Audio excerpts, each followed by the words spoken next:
Je ne peux pas croire ce que je vois, alors votre fils va très bien maintenant. Ma sœur, je remercie Dieu pour cela.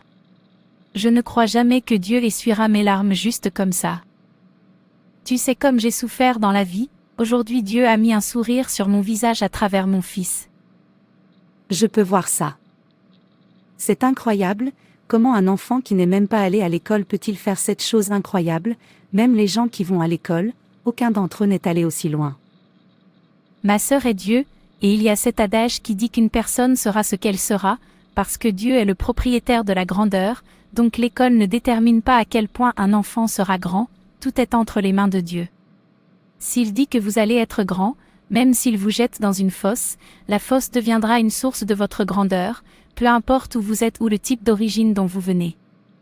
Ce qui compte, c'est que Dieu a parlé, et que ses paroles ne peuvent lui revenir qu'une fois qu'il a accompli la tâche qu'il leur a assignée. C'est super. Que puis-je vous offrir? N'importe quoi. J'espère que vous aimerez le vin. Tu veux dire que tu as du vin aussi? Bien sûr que oui. Très bien, ça ira. L'émerveillement n'aura pas de fin, regarde la grâce d'hier buvant du vin comme de l'eau, du vin acheté par son fils. Son fils qui n'est même pas allé à l'école fait maintenant bien mieux que mon fils qui est allé à l'université et a obtenu une maîtrise. Ce monde n'est pas du tout équilibré, la grâce est maintenant au-dessus de moi. Je ne peux pas le croire. Bienvenue mère. Fils. Tu es de retour de l'entretien, comment ça s'est passé? Mère, je n'ai pas réussi, une autre personne a été sélectionnée. Qu'est-ce que tout cela? Pourquoi ne peuvent-ils pas vous donner un emploi? Savait-il ce qu'il faut pour avoir une maîtrise? Je veux dire, j'ai dépensé beaucoup pour m'assurer que tu aies une maîtrise. Maintenant, un travail ordinaire que vous ne pouvez pas obtenir. Mère, calme-toi. Tout a le temps. Je crois que ce n'est pas encore mon temps de trouver un bon travail, quand ce sera le moment, Dieu me fera un chemin, cela arrive dans la vie de chacun, car nos visages sont différents ainsi que nos destins. Alors calme-toi, je vais avoir un bon travail, que je croyais. Le temps, je commence à être agacé. Ce monde n'est pas juste, les choses ne sont pas faites correctement, comment une personne titulaire d'un master peut-elle chercher un emploi? Mère, n'avez-vous plus la foi? Je vais trouver un emploi, croyez-le. Vous êtes un enfant de Dieu, vous devriez savoir mieux. Les voies de Dieu sont différentes de nos propres voies.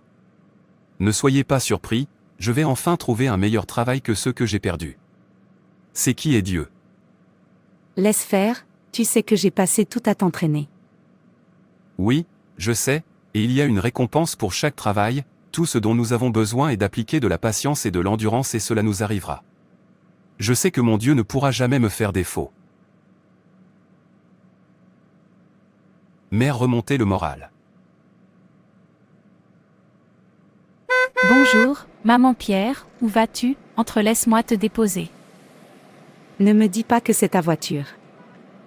Mon fils l'utilise comme cadeau pour mon jour de naissance, il a dit qu'il l'utilisait pour me remercier de l'avoir élevé.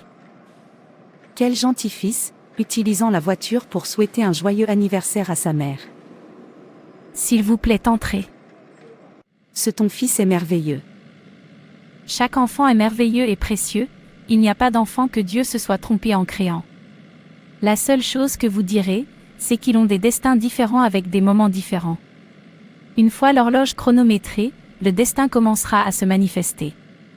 Certaines personnes peuvent avoir moins de 30 ans, d'autres 25 ans, certaines peuvent être quand elles étaient enfants, mais en conclusion, chaque enfant est génial, juste une question de temps. Tant que c'est Dieu qui les crée, ils ont un destin, attendant d'être déverrouillés, mais vous devez d'abord sortir puis suivre avec patience et endurance. Je prie pour que le destin de mon fils se débloque très vite car j'ai beaucoup souffert et dépensé beaucoup pour sa tête donc j'attends un bon résultat.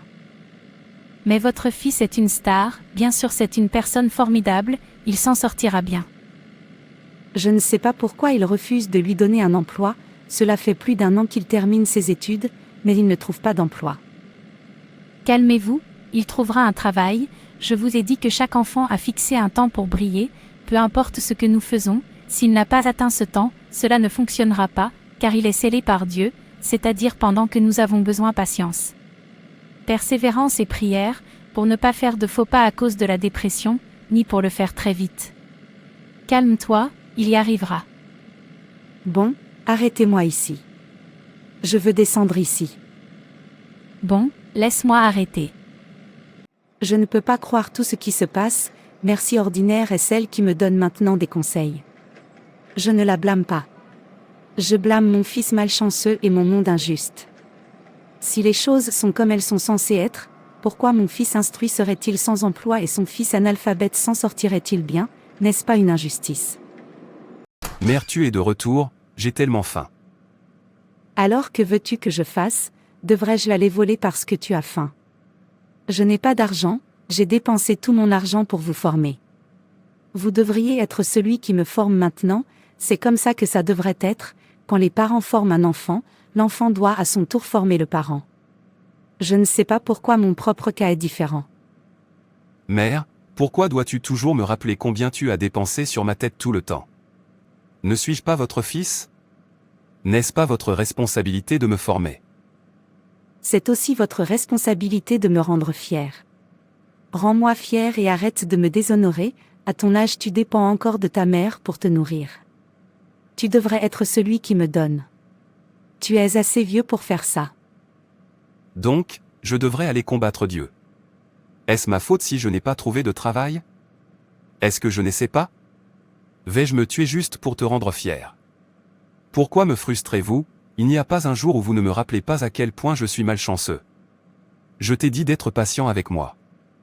Je trouverai un travail.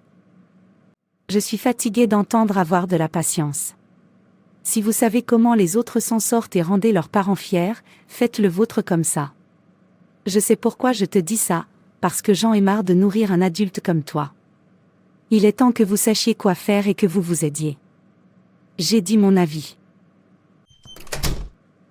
Je ne sais pas pourquoi ma mère me frustre. Pourquoi ne peut-elle pas être patiente avec moi? Je sais qu'elle a essayé de me former à ce niveau, mais je ne suis pas Dieu. Il n'est pas en mon pouvoir de me faire grand, quand Dieu ne l'a pas dit. Tout a le temps, pourquoi ma mère ne peut-elle pas comprendre? Ayez de la patience, c'est tout ce qu'il savait dire, je ne sais même pas pourquoi il doit être celui qui a de la patience, est-ce que son nom est patience? Quoi qu'il en soit, je me suis bien fait comprendre.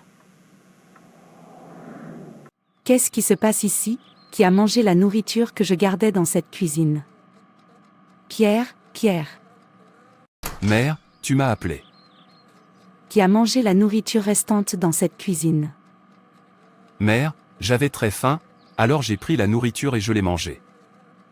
Tu mens, si tu sais ce qui est bon pour toi rends cette nourriture, sinon tu vas me tuer aujourd'hui. Mais mère, je n'ai rien mangé hier soir. J'ai pensé que je devrais manger quelque chose. Ne vous ai-je pas dit que j'en ai marre de nourrir un vieil homme? Comment osez-vous toucher ma nourriture sans ma permission, la vomir ou vous me tuerez aujourd'hui? Vos camarades d'âge achètent des voitures, construisent un manoir pour leurs parents et vous attendez ici que je vous nourrisse. N'as-tu pas honte? La seule chose que tu sais faire dans cette maison, c'est manger ma nourriture, boire mon eau, dormir dans ma maison. Ai-je fait une erreur en vous entraînant? Quand est-ce que tu vas m'apporter et me donner? Peter va chercher du travail et rends-moi fier. Mère, pourquoi me fais-tu cela? Tu me frustres. Que je n'ai pas de travail ne signifie pas que je n'aurai plus de travail. À cause de la nourriture tu ne me parles plus comme un être humain, non pas qu'il n'y a pas de nourriture dans cette maison, il y a encore de la nourriture, alors pourquoi m'humilies-tu? Écoutez, qu'il y ait de la nourriture ou pas, vous n'en avez pas apporté, alors qu'aujourd'hui soit le premier et le dernier où vous toucherez à ma nourriture dans cette maison. Et quant à l'humiliation, je n'ai pas commencé. Maintenant hors de ma vue.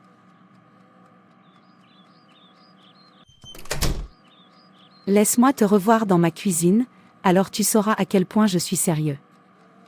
C'est trop, je ne peux pas continuer comme ça. Je dois sortir d'ici. J'ai besoin de mettre la main sur n'importe quoi tant que ça me rapporte de l'argent. Ça va. Où vas-tu en ce moment, Pierre? Mon cœur est lourd, je ne pense pas être d'humeur à parler. Quel pourrait être le problème? Je ne vaux rien aux yeux de ma mère, elle me parle comme une ordure, en fait à elle, je suis inutile, juste parce que je n'avais pas encore de travail, elle m'a assez insulté. Je n'en peux plus. Alors, quel est votre prochain plan? Avez-vous un emploi? En fait, je me fiche de ce que je fais.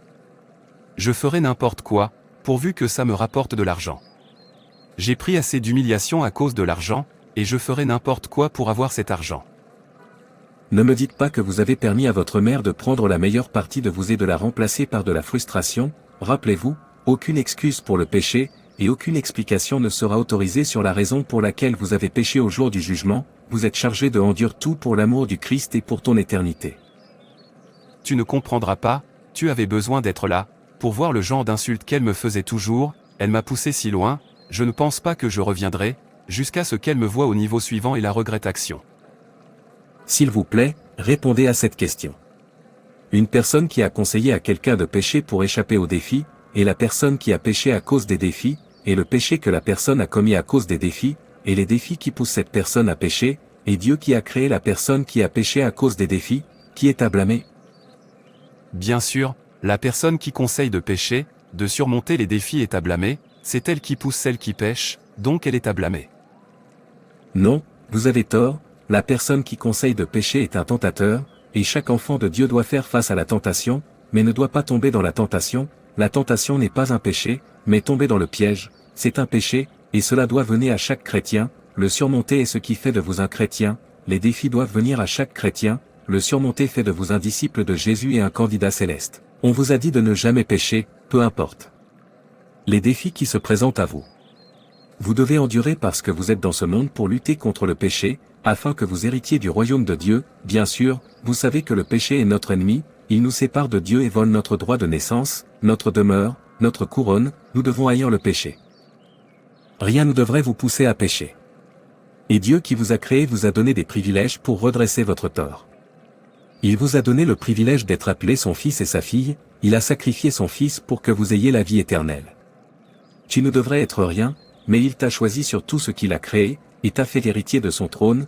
Toi et moi savons que nous n'en sommes pas dignes, mais il nous aime même pendant que nous nous rebellons contre lui, il plaide toujours avec nous pour que nos voies soient droites, et la seule façon dont vous devriez lui rendre son amour est de lui faire confiance, de l'aimer de tout votre cœur, de faire confiance à son jugement, avec patience, endurance, persévérance, détermination. Il vous a offert son royaume, il n'y a aucun défi auquel vous pouvez faire face qui vous qualifiera pour hériter du royaume de Dieu. C'est inestimable. Dieu ne devrait donc pas être blâmé. C'est la personne qui pêche à cause des défis qui devrait être blâmée. Lorsque vous péchez à cause de défis, cela signifie que vous ne savez même pas pourquoi vous avez été appelé des ténèbres à la lumière. Lorsque vous péchez à cause des défis, cela signifie que vous ne connaissez pas votre mission sur cette terre. Lorsque vous péchez à cause des défis, cela signifie que vous n'êtes pas digne de votre couronne. Lorsque vous péchez à cause des défis, cela signifie que vous ne savez pas qui vous êtes. Vous êtes un étranger, vous avez été chassé de chez vous à cause du péché, la terre est une seconde chance et une dernière chance de faire amende honorable, aucune autre chance ne vous sera donnée une fois que vous aurez quitté la terre. Le péché est la raison pour laquelle nous avons été chassés hors de notre vraie maison, le péché et Satan sont notre seul ennemi. La terre est une dernière chance donnée aux hommes de se racheter. Profitez de votre dernière chance. Un étranger doit rentrer chez lui, préparez-vous à rentrer chez vous, vous êtes un étranger. La terre n'est pas ta maison, ne manque pas ta maison à cause de la terre. Ainsi, lorsque vous péchez à cause de la frustration, ou permettez à une personne de vous pousser à pécher, vous êtes à blâmer, pas la personne qui vous pousse à pécher, car vous connaissez déjà la vérité. 2 Timothée 3 verset 12, en fait, quiconque veut vivre une vie pieuse en Jésus-Christ sera persécuté, Matthieu 5 verset 11 à 12. Heureux serez-vous lorsqu'on vous insultera, qu'on vous persécutera et qu'on dira faussement toutes sortes de mal contre vous à cause de moi. Réjouissez-vous et soyez dans l'allégresse, car grande est votre récompense dans les cieux, car c'est ainsi qu'ils ont persécuté les prophètes qui ont été avant vous. C'est pourquoi, pour l'amour du Christ, je prends plaisir aux faiblesses, aux insultes, aux épreuves, aux persécutions, aux difficultés. Car quand je suis faible, alors je suis fort. 2 Corinthiens 12 verset 10. Je t'ai entendu, je vais y réfléchir. S'il vous plaît, pas le temps de réfléchir, restez fort en Dieu. Je vais y aller maintenant.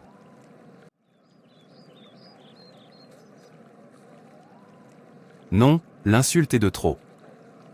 Je sais quoi faire, une fois que j'ai réussi, j'amenderai mes manières, Dieu comprendra. Pablo. Peter, qu'est-ce qui t'a amené chez moi? S'il vous plaît, j'ai besoin de votre aide, je n'ai rien à faire, je veux vous rejoindre, montrez-moi ce que vous faites dans la vie.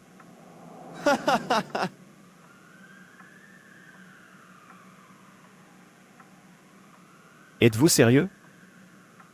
Toi qui me prêchais sur le campus, tu veux me rejoindre, je suis même surpris quand on dit que tu me cherches. Oublie le campus, oublie ces prédications, les choses ont changé donc nous devrions changer avec ça. Alors vous êtes les bienvenus, vous connaissez mon travail. Es-tu sûr de pouvoir le faire?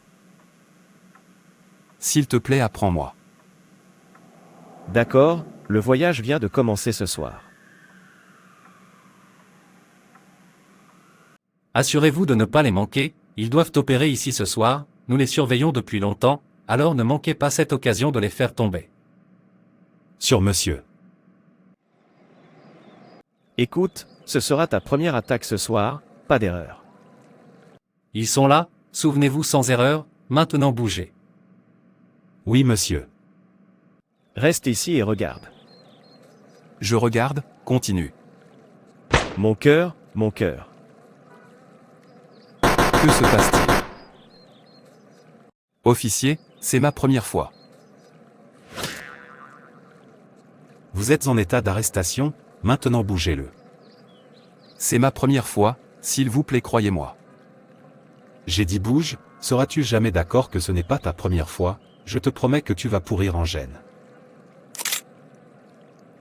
Je ne suis pas un voleur, c'est ma première fois. Oh, pourquoi n'ai-je pas écouté? Maintenant j'ai entré dans la principale frustration.